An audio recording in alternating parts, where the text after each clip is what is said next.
Hi, welcome back to my channel where we question everything. Today I would like to talk about a question that is now being asked, and that is, what is the end game for all the parties in the Ukrainian-Russian NATO conflict, if you want to call it like that? Now, I've been thinking, I believe there are about two main scenarios or events or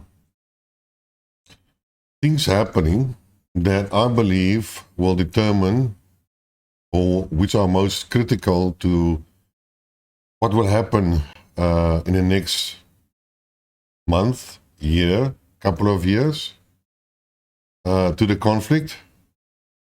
And today I would like to discuss the military aspect of that scenario. Yes, there are more different outcomes, possible outcomes. There are other factors that do influence the ultimate result or the ultimate effect, but I believe the two I was going to present are the most important one. So if you are interested, please listen further to what I have to say.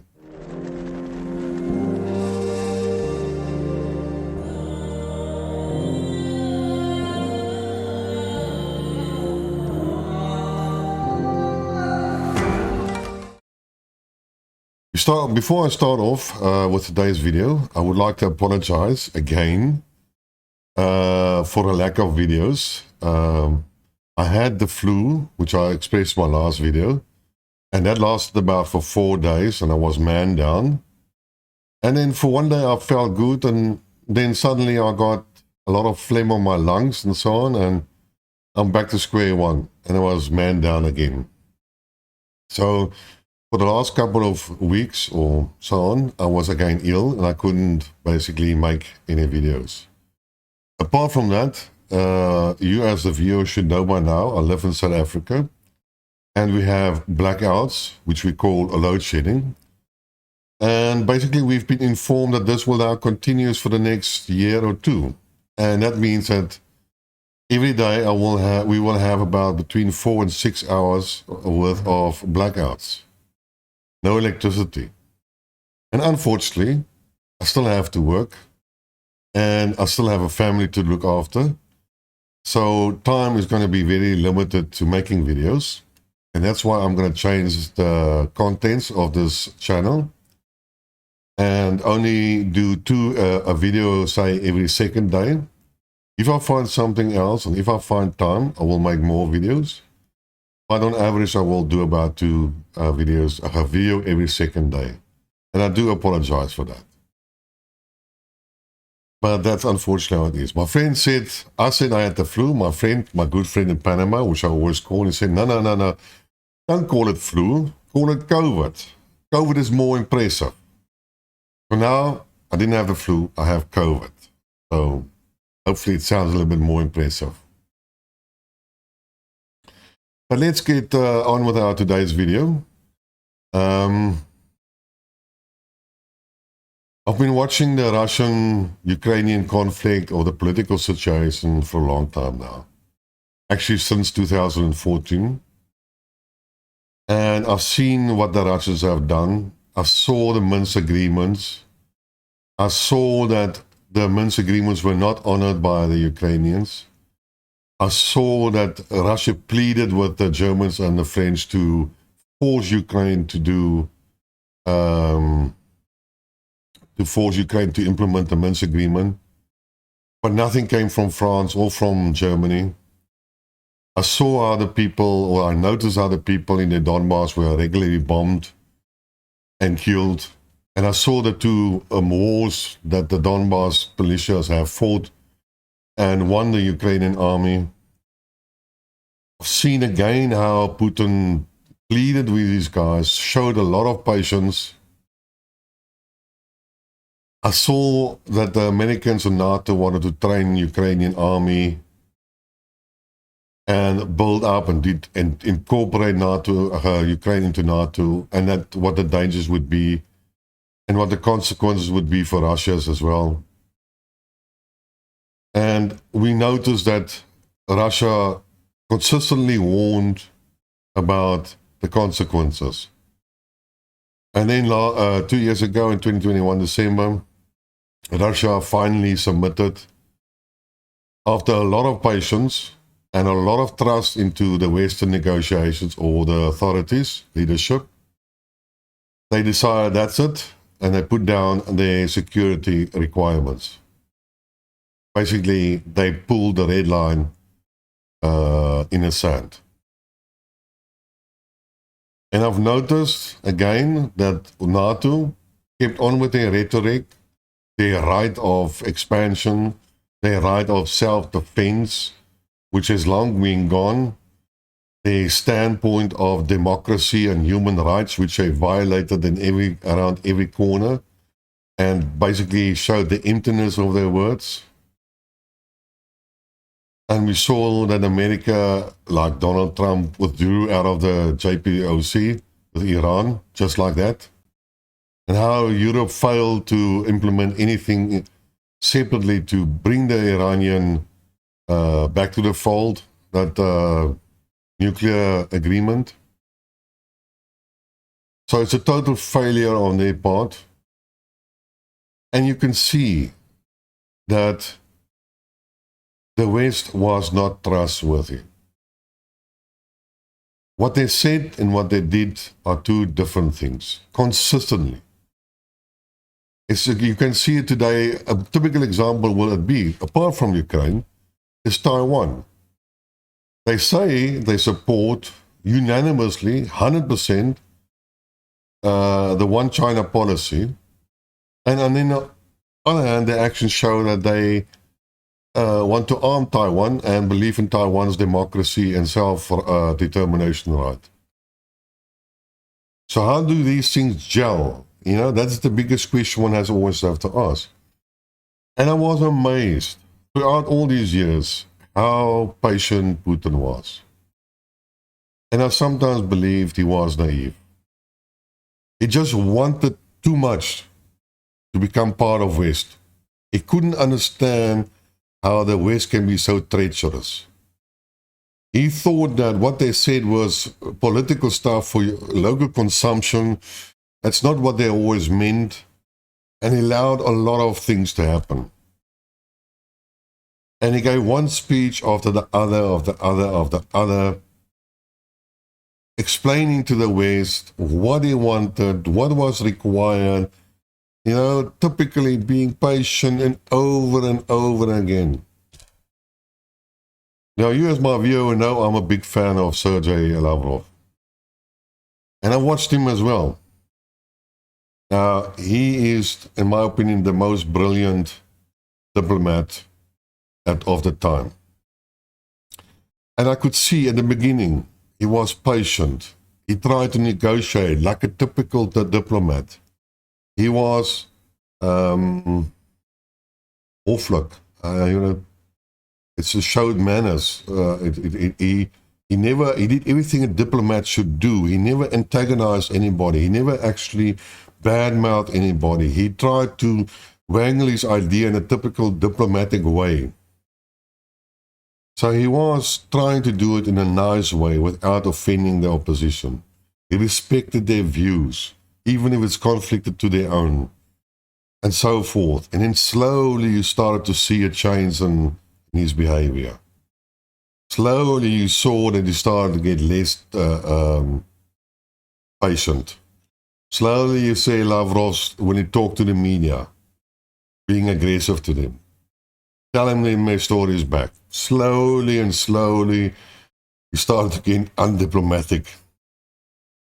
And he will talk to the journalist, and he will tell his story directly. Straight-faced. No more diplomats. No more Mr. Nice Guy.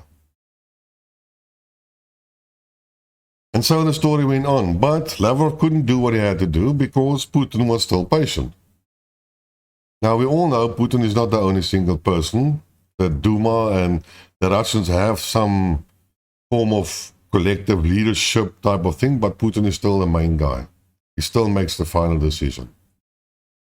And I'm sure he was pressured by his more right-wing radical people that saw what was happening, trying to convince Putin to act.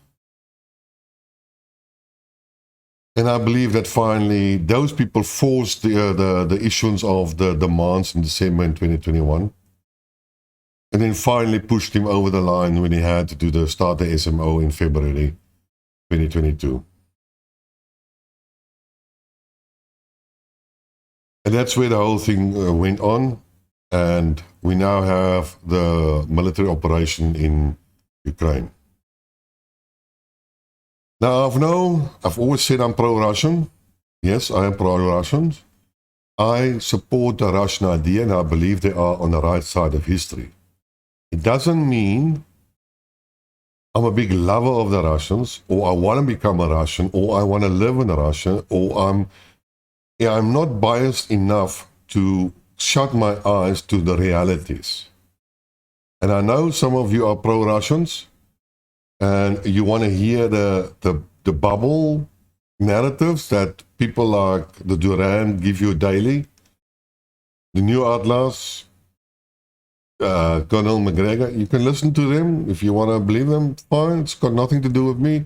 They have their narrative and their view, but it doesn't much consider, the attitude doesn't change much in comparison to the Western narrative. The one is just pro-Russian, the other one is anti-Russian. That's the only thing.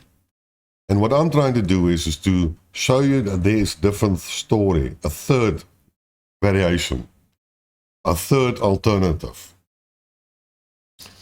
So I am biased, but hopefully not that biased that I can close my eyes and look past the evidence. And as you know, I went on about the Kherson offensive, withdrawal. I showed you the map where Russia has drawn from huge swaths of Ukrainian area. And if you look realistic to that, then that is a military defeat in a certain sense.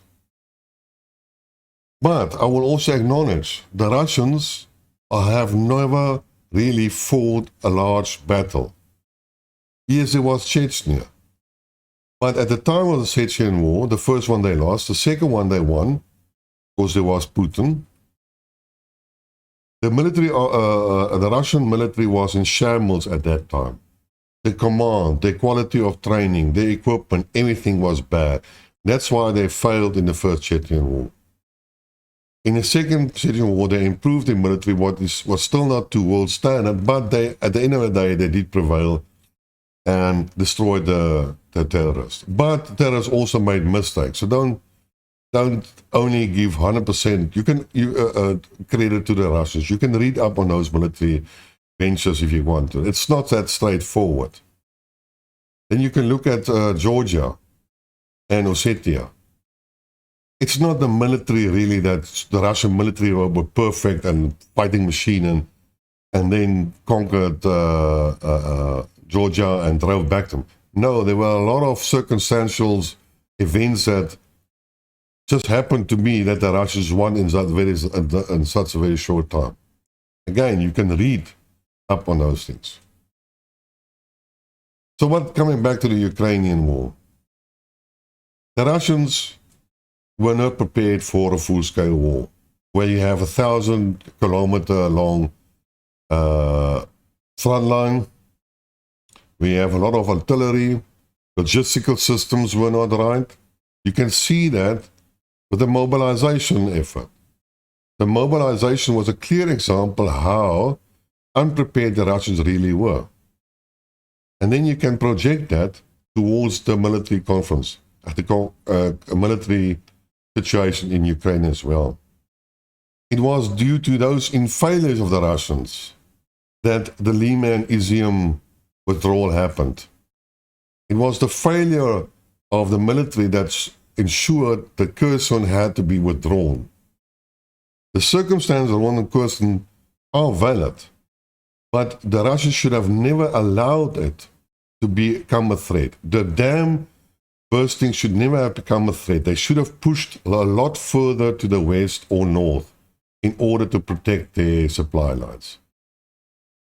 So when General Surovikin came in, he had no choice but to correct the mistakes of the previous commanders.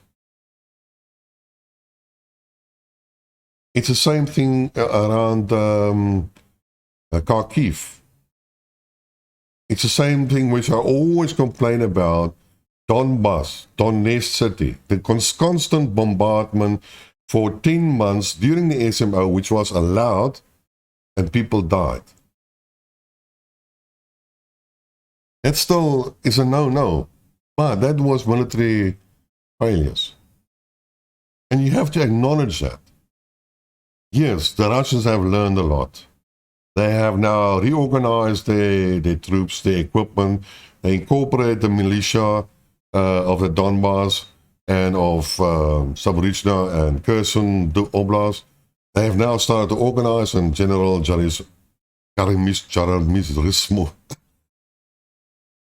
Charismo is now in command, which is all fine. But that has now changed. The order has been restored. The Russian economy has now become militarized. The military industrial complex of Russia is now being geared up. The reserves, calling up the reserves, the training of the reserves. And just remember that about 250,000 of these reserves are not currently being used. Only 70,000 of those reserves have gone to the front in order to strengthen and man the 1,000-kilometer front line. So the bulk of the reserves are doing sales special. And as I said many times in my, in the speech of what Putin gave, he gave it to the military commanders in December, I think 21st of December. Whatever the army needs, whatever the military needs, that is what they get. Anything. And he told them to modify their doctrines, their strategy, their equipment, anything to adjust to the military weaknesses that they have experienced in the first 10 months. Weapons must be upgraded. Weapons must be modified in order to counter the weapons that are being supplied. Additional, typical like anti-UAV weapons, smaller missiles, cheaper missiles that can destroy UAVs. Electronic warfare on UAVs. Those things would have been priority. He said anything that they wanted. And now you listen to the speeches are regularly given. Peskov. If you hear him, he says, NATO's involved. These weapons are NATO. I told you, when the Patriots were approved, the Patriots means nothing per se as an item. They are too few and will be ineffective. That is not their target. Cruise missiles and a small drone, kamikaze ones, are not their target. They are way too expensive for that and too scarce. But it provides the gateway for further weapons. And that is what we precisely saw. We saw that the West has given, at that stage, the Bradley fighting vehicles and Mortar and the French version, small tanks. Then now the big tanks are coming. The Leopard, Abrams tanks, the Leclerc, the flippin', what's a Chieftain? I think that's a British one. Tanks are coming. Netherlands is already talking about sending F-16s. America is already mulling the question of the F-16s to send to Ukraine. If you listen to the Ukrainian commanders, they know how to play the game. They tell you openly the game. They say, don't worry. It's just a matter of time. They wonder how long it's going to take for Germany to change their mind on the battle tanks. They wonder how long it's now going to take for the Americans to send the F-16. They know the F-16 is going to come. They just wonder how long it takes for them to change their mind. And they know how to push these Americans and the Germans and so on. You send us more, send us more, send us more. Send us the advanced weapons. And at the end of the day, NATO provides them. Slowly but surely, more advanced. Now let's look at the weapon system. So you got the Abrams tanks. Oh, it's complicated. What's so complicated on that? Most of the stuff is computerized. Most of the stuff is probably automated. So, you know, once you ride one bike, you can ride a lot of bikes. It's a skill of driving a bike you do not lose. It's like a motorbike. You can drive a motorbike. You can drive any car. You can drive an automatic or a gear shift one. Takes you a little bit of minutes and there you go. The biggest problem with the Abrams tanks is just the fuel and the maintenance schedule. Once read that the Abrams tank has to be serviced every 3 days.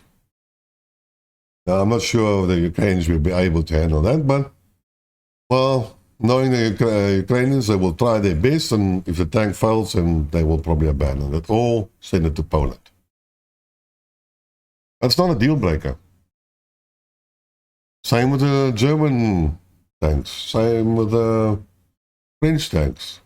I mean, I told you once that I saw a video of a Ukrainian firing a crab self-propelled artillery, and they asked him, is it difficult to fire this cannon? He said, no, it's much easier than the old Russian version. Everything is computerized. You just put in the corner and press the button and it fires. And it auto-loads itself and there it goes. We still had to do this and calculate it and, you know. Don't overestimate maintenance on technology is difficult. Technology breaks easier than hardware, mechanical systems. Yes. But everything is built to military standards and it's supposed to last because that's what military electronics means. You have to build it properly. So the bottom line is that NATO is sending all our more and so on. But again, coming to PESCO. PESCO, every time you hear him, those tanks will burn. This is an attack by NATO. Now you hear constantly talking Sergei Lavrov as well, warning them. You're getting to the precipice. You are nearing a red line. This is NATO. NATO is getting more and more involved. You hear Medvedev. You hear Putin. You hear the warnings. Every single time, and more and more and more. And doesn't it sound familiar? Like for the 8 years that they talked about the Minsk agreement. And then they say that's it. And then they had the demand for the security guarantees. That was ignored. And then they had the military operation and they were waiting and they were waiting. And then they realized, but Ukraine was preparing to attack the Donbass, and then they started the SMO. How many warnings did they give? How many patience did they show? And then they warned them, don't fire into Russian territory. And then they attacked the Kherson Bridge, the Crimean Bridge. And what happened then? Russia retaliated massively. And so it went on. And then came New Year. Just remember always what Putin always said. He had three aims. Protection of the Donbass, demilitarization, denazification. He also said he doesn't want to kill the Ukrainians because the Ukrainians are basically their Slav brothers. They are actually Russians if you look at the history. So he never really wanted to kill and eliminate and, kill every soldier that he saw. That is why the SMO was an SMO, with the hope of showing early victory, showing early gain, showing the power of the Russian army, and thereby intimidate Kiev in a peace settlement. But unfortunately, that was sabotaged by Boris Johnson and the West.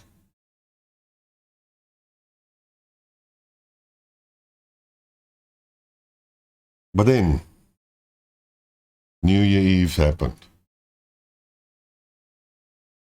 And we talked about this New Year Eve. We saw that thought, He told you it was a failure of the Russian command to protect this, and it was.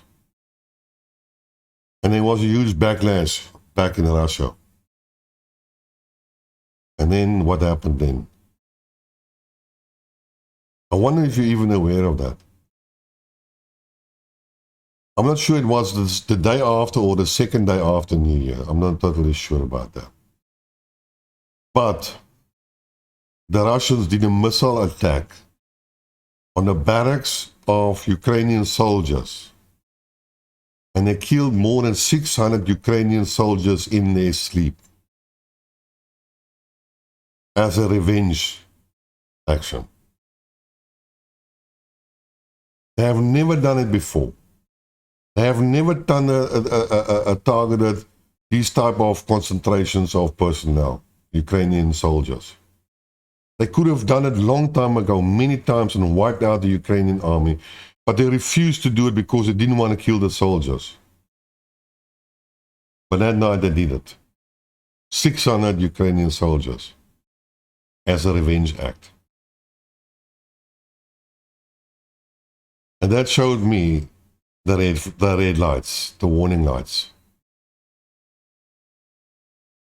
And now we have the consistent bombardment of infrastructure of the Ukraine, destroying the military, the infrastructure, Ukraine.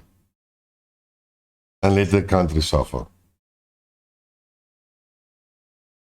So, at this stage, they are talking about the meat grinder. There's still more Bakhmut and Solidar and so on, but the Russians are not really moving.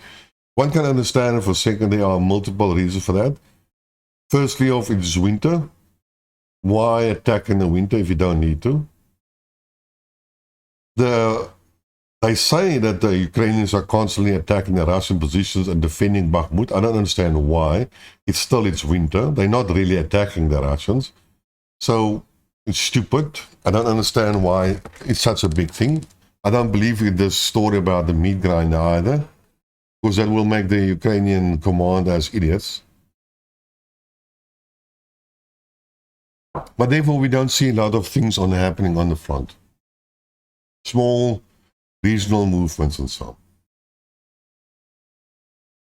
Now, this is what I'm leaving for now. I'm leaving for the Russian side. Now you look at the West. The West initially wanted to, they also made mistakes. They didn't respect Russia for what it was, it became. They totally underestimated the Russians. When the Serbian war, Kosovo war happened in 1999, Russia could do nothing. So they were weaklings. And basically America disrespected them. And then there was Iraq and Afghanistan, and Russia said nothing and could do nothing because they were too weak. And then there were other events, Ossetia and Chechnya and so on, and well, Russia battled to contain those. No respect for the Americans. 2014 happened, no respect for the Russians. But they didn't see that the Russians finally reacted. So at that stage, Russia was still dependent on a large portion of importation of their foods and so on. But after 2014, there was a change and a huge mobilization and change in the industry of Russia. And naturally, the French building of friendship up with China and the East and so on. Sorry, that's sort of a buy. It was important, but I'm not mentioning it because I was more looking at the... In any case, so Russia became stronger, a lot stronger. And they thought about methods to sidestep, should they be sanctioned? But sanctions were already implemented in 2014. So they learned from those sanctions and they knew what to do, and they saw Iran, so everything was visible, so they can have develop counter strategies. And for some other reason, the Americans were too hubris, if that's the word, too blind, too full of their own self-importance, their strength, they overestimate their strength and the effectiveness of sanctions. And they thought that they're going to push Russia by Ukraine, or they're going to push Ukraine for their own benefit. And they didn't believe that Russia will react in a way that it will react. And unfortunately, they misguided themselves, and Russia did react. But the West already has planned sanctions before the SMO even started. So they knew what was coming, and they thought that they can implement these sanctions, and the Russian economy will fail. And yes, the Russian economy suffered a little bit. But then the Russians implemented their counter strategies. And these seems to work. They still delivered all the gas to the Western nation. They still stole all everything. Even if the other guys sanctioned them, they still sold to them if they wanted. But business is business, which was a good thing, which they didn't expect. They thought the Russians will also stop selling it to them. Well, they didn't. And then the coup d'etat, or no, not the coup d'etat, what's that? The goal, the final cut was when Putin said, you got to pay in rubles for oil and gas. And for me, that was one of the strongest weapons that he had. And that sort of, in my opinion, saved the ruble. Wasn't it for that, then we would have seen a different scenario. Russia is not almighty or all self-sufficient or self-independent. I know a lot of Russians, like Peter Velavel says, I live in Moscow and I don't see any effects of the sanctions. Well, you won't see it. You still see the Mercedes driving around, but wait a couple of years, you will see no more new Mercedes. I live in South Africa. We were sanctioned during the apartheid era, and that's a youth on my part. And how can you feel sanctions then if you don't know there's something there that you want? If I don't know there's an iPhone, then I don't want an iPhone, and therefore I don't feel the effect of being denied an iPhone. I can get a Samsung. I'm quite happy with that because I don't know about something that I'm being sanctioned again. The point here is Peter Lavelle is living in a dream world when he thinks the Russian economy doesn't suffer from the sanctions. Ask him, well, for whom is he working? He's working for RT. And is RT not sanctioned? Yes. And did some of his colleagues not lose their work? Yes. So what bullshit is this? You know what I'm saying? But that's the pro-Russians. They also live in their own bubble. The bottom line, I think, is now that the West has underestimated the Russians in terms of their sanctions, and that's not going to change. The West, in their own hubris and fanaticism, decided to cut themselves off from Russian energy supplies and to shoot them in their foot and be prepared to either become dependent on the Americans and for fuel prices that are 5 times more than what they have originally paid for, just for the sake of their ideology. And you can see it with other items as well. I mean, Germany, the sanctions implemented against Germany, against France, against Russia, represents about 4.3% of GDP, German GDP, which is a huge loss of turnover and economy. Like I always said, you can talk about losing clients and withdrawing, but it has a huge influence on a business. But don't let it bamboozle don't let it bullshit you. So America is totally against China. We know all the rhetoric about China. We all know that about it. But last year, it was the record trade between China and America. They had more than 760 billion surplus trade with China. Surplus for China, no? There was more goods export from China to America to the value of $760 billion than from America to China. And the Europeans also want to continue with China, even with all their rhetoric about Taiwan and militarizing Japan and South Korea and all this other crap that goes with on it. Because business goes on. There's politics and there's business. And we talked about the gas flows into Britain, or the oil, Russian oil, transfused at the sea into another ship, and then sails into British ports. Now it's not Russian oil anymore. It's all bullshit. Life goes on. Is the Western, is Europe now running out of gas, energy? No. What's the real reason why energy price so high? Because of the way that they calculate the energy. Not because there's a huge shortage of gas. I've made videos about that. You can look it up. It's on Google and so on. And other sources, naturally. Is the German economy failing? No. Will they have a recession? Yes. Does America have a recession? Yes, but they say no. But they do have, but they say no. That's like a typical bullshit. It's all lies. So on the one hand, they show the fist to Russia, and on the other hand, they go buy their stuff under the table. And life goes on. And now, unfortunately, I have to come to the prediction. What is the end game?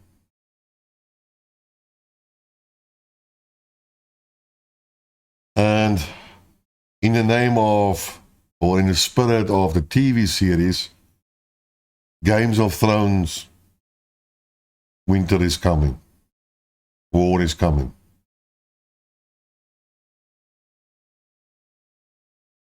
All the signs are there.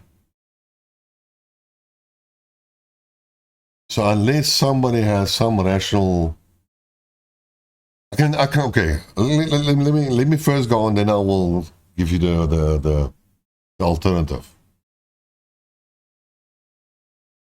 Every single sign shows you that the West is escalating.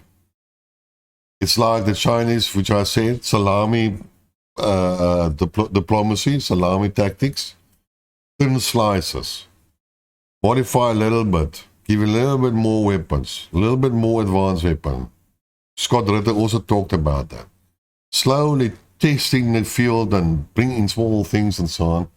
And then they see what the Russians do. And then the Russians do nothing.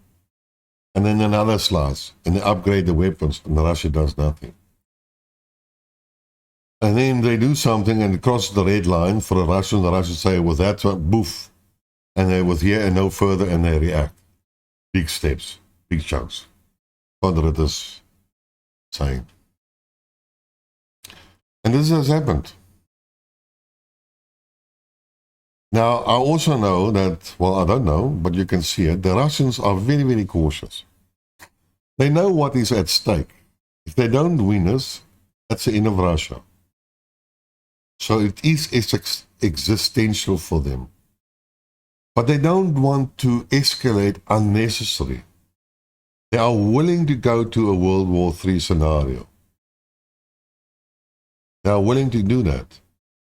But they don't. So they are patient. They are patient. And they will allow these tanks in because there are only 10 tanks and 12 tanks and 14 tanks. Forget about the Americans, that 3-1. That's probably never going to arrive unless they pump up the weapon system. But I mean, the Americans have no intention today to send those tanks. They just say that they send those tanks. So it's not a threat for the Russians. And you have to ask yourself, but why is the West only sending 10? It will make no difference on the battlefront. Well, it won't. The West is using Ukraine as the cannon fodder. They don't really want to. They know Ukraine cannot win Russian army. They know that. So they give them weapons, just enough weapons to keep the conflict going. Ukraine would just have to set up some defensive lines, make it difficult for the Russians to attack. And they won't attack, by the way, in any case. No big military operation, not until it's really necessary. But they will slowly bombard them and take out some weapons and keep Ukrainians alive, keep them in the fight. They know Ukraine has already lost, but they hope that they can bleed Russia in terms of money, resources, manpower, weapon systems, and so on, and keep it going. But unfortunately, it's not that easy because Zelensky demands more and more and more and more advanced weapons, and then the West has to send it at the end of the day. But they send only small quantities, and the Russians at this stage believe that they can handle 30 new tanks. And yeah, Poland is going to send their tanks, and Lithuania is going to have tanks, and Netherlands is going to send all their tanks, and I think it's about 300 tanks. But that's a difference. Sending 300 tanks is different than sending 30 tanks. So one has to watch out what the Russians are going to do now. And then I heard that Lithuania, or Latvia, I always get confused which one is one, is proposing to shut down the North Sea between Latvia and Finland. So again, for Russian ships. Now just remember, I think Latvia or Estonia has only 2 million people. And they want to go up against the big bear. And they're going to shut down the seaways. And then the Russians will ignore it, and they will send their ships down. And if Latvia or Estonia or anybody tries to seize those ships or bombard them, well, then we have World War III, right there and then. No questions asked.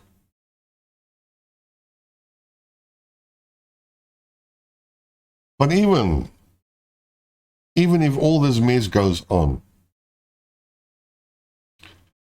and we're not escalating, the NATO is not escalating, Russia will slowly start advancing.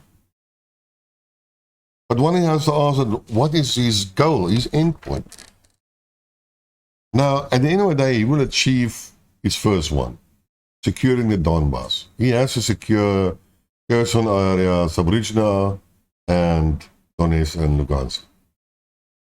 That's not going to be enough. There will then always be a contact line, like on northern and southern Korea. It will remain there, and you can't handle that. Russia still has other objectives. Demilitarization, denazification.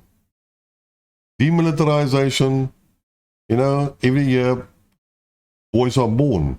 Every year boys get of age. So you can fill up the ranks that you sometimes lose. And the Ukrainians are using women as well, so I'm not totally sure about the manpower. I don't believe that any 100,000 or 200,000 Ukrainians have already been killed. That's wishful thinking either. It's like Larry Johnson always said, when the Western guys tell him, but there are so many Russians killed, and Larry asked him, but where's the evidence? Where are the graves? Where's the footage of parents weeping at graves in Russia? Where is that evidence? Where is it? You should pick it up. Well, you should also pick it up from the Ukrainian families, shouldn't you? What is good for the goose is good for the gander. Isn't that the saying? Yes, there are more Ukrainians dying than Russians, I give that to. But not by the 200,000 killed in action.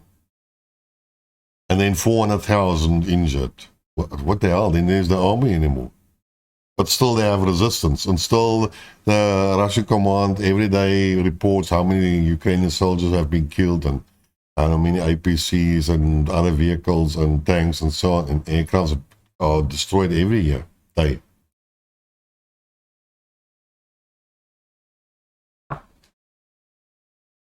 So, the Russians are going to go and liberate Zaporizhzhia and Kherson area in Donetsk. It's not going to happen now. It's going to happen maybe 3-4 months down the line, probably in summer time. They will liberate those things. And what then? Then they have a conflict line. The US is supplying weapons. The Russians have to defend. So-called meat grinder, which is bullshit. And it will go on. Low intensity maybe, or high intensity, but it will go on as well. Russia will be stuck there, just as it is stuck in Syria. Are there any ISIS still in Syria? No. So what is Russia still doing in Syria?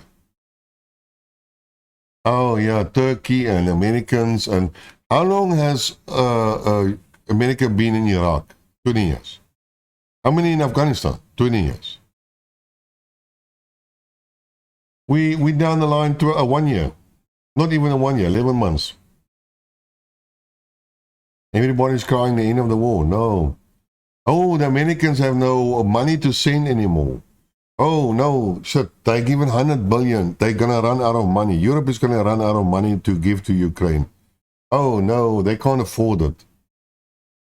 According to what I understand from Americans' own reports, they spend more than $3 trillion on Afghanistan alone.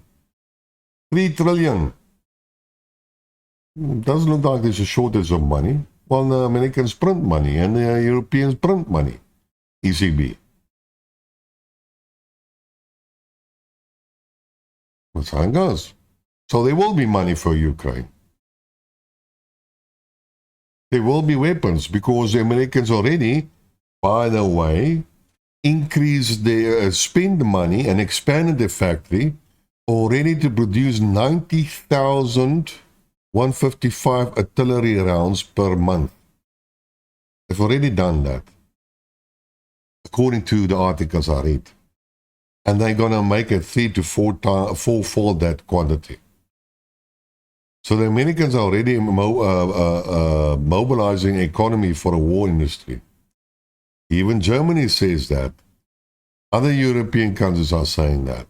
They are slowly turning the economies into a war economy.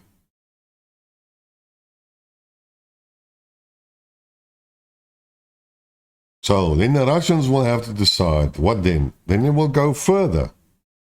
And they have to come to Kiev. And Kiev is not going to make peace agreements. Forget about that. There will be no peace agreement. Russia will take Odessa and so on, so on, so on. And then there will be another standstill, maybe end of next year, or the next summer. And there will be a intensity, a conflict, line of conflict.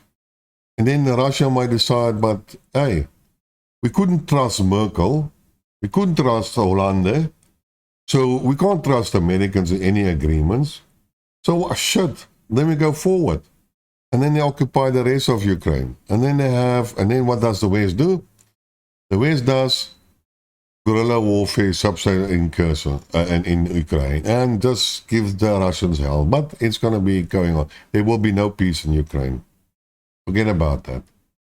There will be a military standoff like it is in Iraq and Afghanistan. And it will keep on going for years and years and years and years. And then, unfortunately, you have then idiots like the Polish or the Latvians or the Estonians. And because they are regulars, they might do something. And then we might have second. Or now to send enough weapons that the Russian will decide that's it. They've warned enough and they might start to bombard. It's just a little bit of a problem with this. That if World War III starts off again, then who's going to suffer? Europe. Just like World War I, just like World War II. The warring parties are on the same continent, and America will still be far, far away on the Atlantic. Yes. But Russia has already said America will feel the effect of a Third World War. They will not be treated as in the Second World War. But Russia has no fleet. So what does he have? He has submarines and he has atomic weapons. He will not use atomic weapons. Well, not directly. But what he can do is, He can send one of those Poseidon nuclear torpedoes, exploded just outside underwater New York, and create a tsunami and wipe out New York. This is a warning sign. So the Americans also know what is war and damage. But think about the scenario. Russia fighting the whole of Europe. Germany, Netherlands, like in the Second World War. Madness. It would be totally madness. And then the Americans, who all instigated the war, sits on the other side of the Atlantic Ocean and laughs at all these people.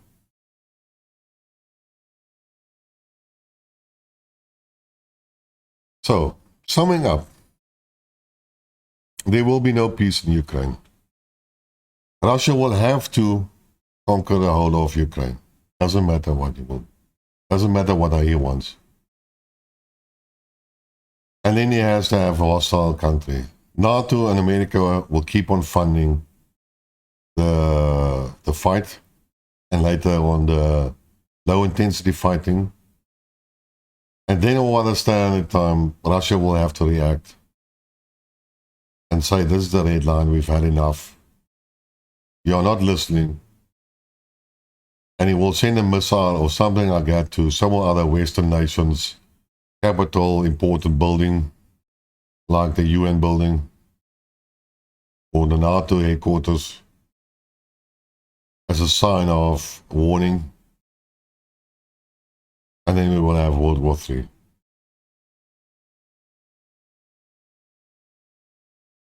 I don't see any other scenarios except for one thing. If you look at the behavior of Olaf Scholz of Germany and Macron in France, both of them want peace. Both of them don't want the war to continue. But both of them are sitting in a position where they are forced to do things which they don't want to do. Now, I'm not so familiar with Macron, but the influence of the Green Party and the other liberals in the coalition of Olaf Scholz is forcing him to do things he doesn't want to do. That is why it always takes so long to commit the weapons. Ukraine. They all said, don't go to China. He went to China. Don't talk to Putin. He still talks to Putin. So the two only sane people are Macron and Olaf. Yes, they are weak leaders, but I hope that somehow they get some backbone. And when these two guys see this is going to escalate to something horrible, they will get a backbone and stand up and say, right, that's it. And that will be the end of NATO. They will break up. They will withdraw out of NATO. And they say they want to have nothing to do with this. That's it. Forget about what the Germans did against the Russians. The Russians know precisely how the Germans react. They know Olaf Scholz is forced into position. Every single idiot can see that. They talk the talk, but you can hear they are forced to talk those words and the sentence. That is what they are forced to do it. They have to be woke, but they say other stuff in the sideline which nullifies their wokeness. But you have to watch out for what they say.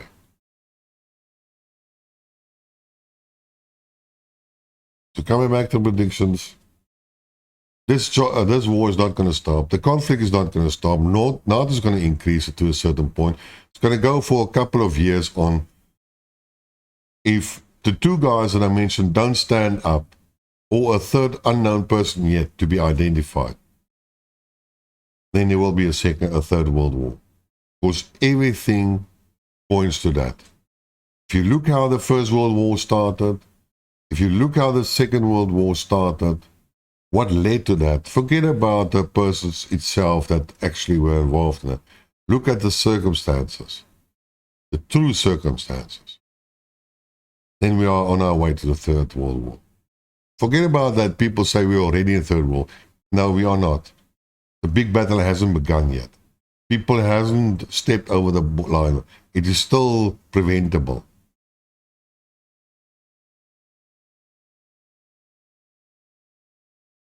any case, I think that was a quite long video. That's my story for today. I'm sorry, I was eager to talk. I've been silent so long, so I do apologize for that. But it's good to be back. I hope you like what you heard. Well, I wouldn't like what I heard because that's doom. But I cannot agree with most people. I think they are missing the bigger picture. The world is a complex environment. Most people try to simplify it as best as possible because they understand simplified scenarios. But this is a lot more complicated. And a lot of different actors that are at play. And a lot of different factors that are at play. But I don't see, unfortunately, any positive thing.